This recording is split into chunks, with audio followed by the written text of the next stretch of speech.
उन्हाळा तर खूपच वाढला आहे. घरातून बाहेर पडायचं म्हटलं की नको वाटत आहे, पण काम असल्यावर बाहेर तर पडावंच लागतं. तर बाहेर गेल्यानंतर ऊन खूप जास्त असल्यामुळं स्किन आपली खूप टॅन होत आहे.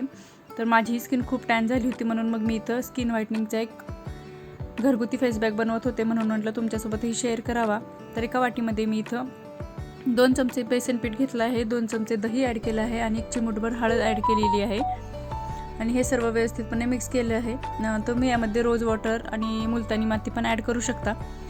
आणि मग मी हे व्यवस्थितपणे फेस पॅक बनवून घेतला आणि त्यानंतर मग माझा फेस व्यवस्थितपणे फेस वॉशने क्लीन करून घेतला आहे आणि त्यानंतर मग हा फेस पॅक अप्लाय केला आणि नेकला पण अप्लाय केला आणि माझ्या हाताची पण स्किन थोडीशी टॅन झाली होती, म्हणून मी दोन्ही हातालाही अप्लाय करून घेतला आहे आणि त्यानंतर 10 ते 15 मिनिट वेट करायचं आहे, म्हणजे थोडंसं ड्राय होईपर्यंत. एकदम पूर्ण ड्रायही होऊ द्यायचं नाही. आणि त्यानंतर मग फेस क्लीन करून घेतला आहे थंड पाण्याने आणि त्यानंतर त्यावरती मग आपलं नॉर्मल स्किन केअर करायचं आहे. इथं मी टोनर यूज केला आहे. टोनर म्हणजेच मी रोज वॉटर यूज केलं आहे. तर ते डॅब करून व्यवस्थितपणे सुकू द्यायचं आणि त्यानंतर मग तुमच्या आवडीचं मॉइश्चरायझर यूज करायचं आणि मग सनस्क्रीन अप्लाय करायचं. तर कुठल्याही फेस पॅकचा रिझल्ट हा लगेचच इन्स्टंटली तर नाही मिळत. तर हा रेग्युलर तुम्ही यूज केला तर नक्कीच रिझल्ट मिळेल.